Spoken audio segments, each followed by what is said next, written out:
Muy buenos días, licenciado Sontay. Mi nombre es Paola Melissa Villatoro Requena y el día de hoy vengo a presentar mi examen de Derecho Mercantil 3, el examen final. Vamos a comenzar. Y bueno, el día de hoy vamos a hablar sobre la ley de leasing, que es el decreto número 2/2021 del Congreso de la República. Para comenzar, vamos a ver que el objeto de esta ley es primero regular las operaciones de leasing y segundo, los derechos y obligaciones de los sujetos involucrados en esta operación.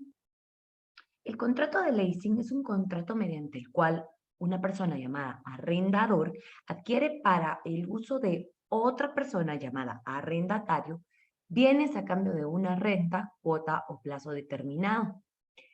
Con opción a compra, dice la doctrina, pero esta es la definición legal. El contrato de leasing comprende el contrato de leasing financiero y también comprende el contrato de leasing operativo. Pues brevemente les digo que el contrato de leasing financiero es con opción a compra y el contrato de leasing operativo, como lo explicaré más adelante, no tiene opción a compra. Los elementos personales son el arrendador, el arrendatario o el proveedor. El arrendador es esta persona que entrega los bienes en calidad de leasing a otra. Es la persona que entrega el bien para uso, goce y disfruto de otra persona. Y el arrendatario es esa persona quien obtiene el uso, goce y disfruto del objeto que está en el contrato de leasing. El proveedor es esta persona, vamos a poner un ejemplo acá, una empresa que se dedica a hacer leasing, por ejemplo, leasing de Guatemala o arrendadora de Guatemala, emite un contrato de leasing a favor de un arrendatario y esta persona lo que quiere es un carro que van a hacer un contrato de leasing con la Toyota. El proveedor en este caso es la persona que da el bien objeto de leasing. En este caso sería la concesionaria de la Toyota, que va a ser el proveedor del bien objeto a leasing, ¿verdad? Ahora, los elementos reales se encuentran en el artículo 2 de esta ley y están, el objeto puede, pues en la ley inmersa menciona muebles e inmuebles, muebles o inmuebles, también la renta, la cuota que se va a fijar y el valor residual con el que se pacta la compra al final. Los elementos formales están en el artículo 10. El contrato de leasing debe de constar por escrito, pero cuando es de inmuebles, buques o naves, este contrato debe de ser por escritura pública por efectos de registro. Las características son bilateral, ya que ambas partes se obligan recíprocamente, es principal, no depende de otro, es oneroso ya que estimulan provechos y gravámenes para ambas partes, conmutativo porque son de prestaciones ciertas y determinadas al momento del contrato, típico, este era un contrato atípico, ya no está en la lista de los atípicos, ahora es típico, y de tracto sucesivo, ya que las prestaciones se cumplen en el transcurso de tiempo y de forma continua. Ahora, entre las clasificaciones del contrato que nos da la ley, primero están dos, financiero y operativo. Dentro del contrato de financiero con opción a compra tenemos el contrato de leasing financiero habitacional o de vivienda y que se refiere a bienes determinados a la vivienda. Luego tenemos el de leasing financiero habitacional o de vivienda de interés social, que es un contrato que se refiere a bienes inmuebles destinados a la vivienda digna, adecuada y saludable. Y luego tenemos el inmobiliario, pero podríamos decir, bueno, que las viviendas son inmobiliarias. Acá se está refiriendo específicamente a que se destinen al uso de establecimientos comerciales, clínicas, oficinas, centros educativos, bodegas y otros. Entonces, cuando se refiere a este tipo de uso, vamos a hacer un leasing financiero inmobiliario. Ahora, el segundo sería el contrato de leasing operativo.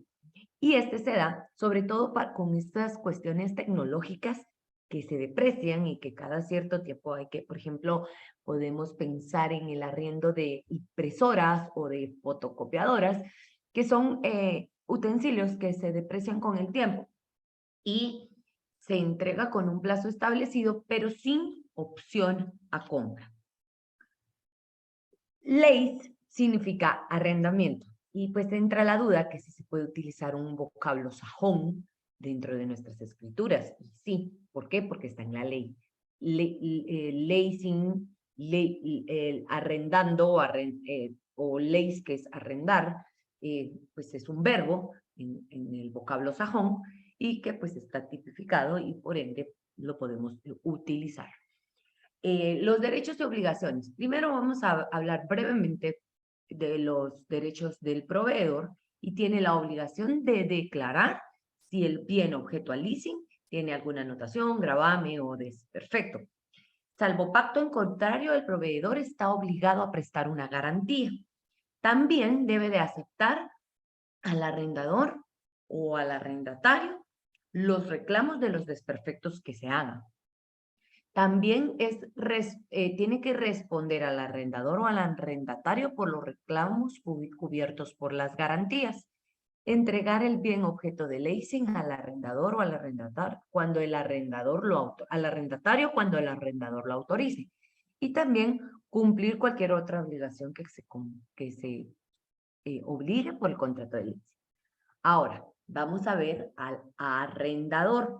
El arrendador debe de hacer de conocimiento al arrendatario si el objeto tiene gravámenes, anotaciones, limitaciones o desperfectos.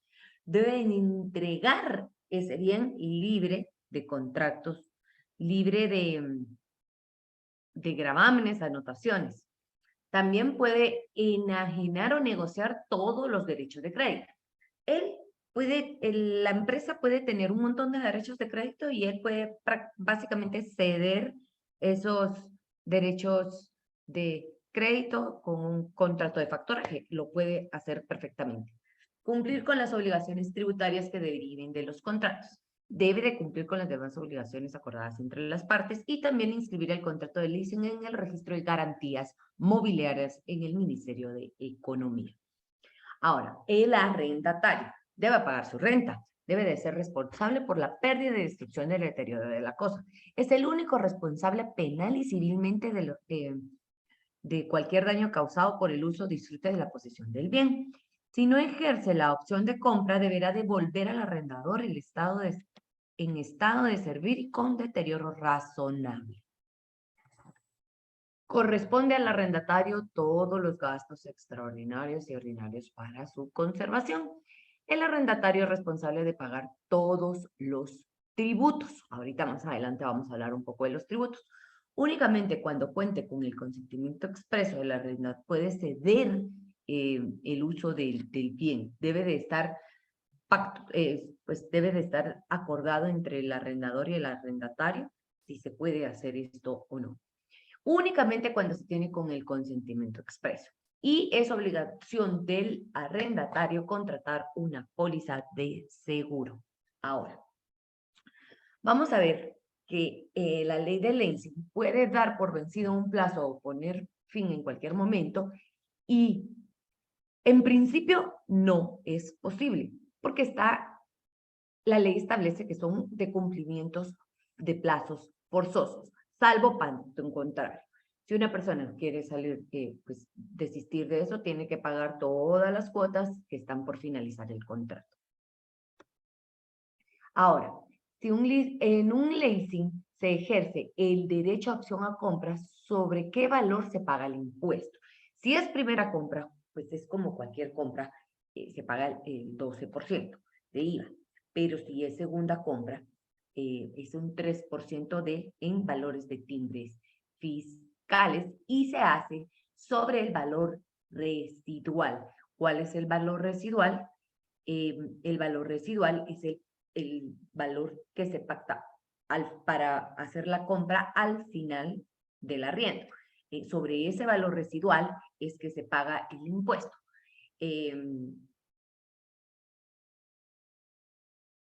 Si no se ejerce la opción a compra, pierde su derecho y debe devolver el bien y cubrir los daños causados.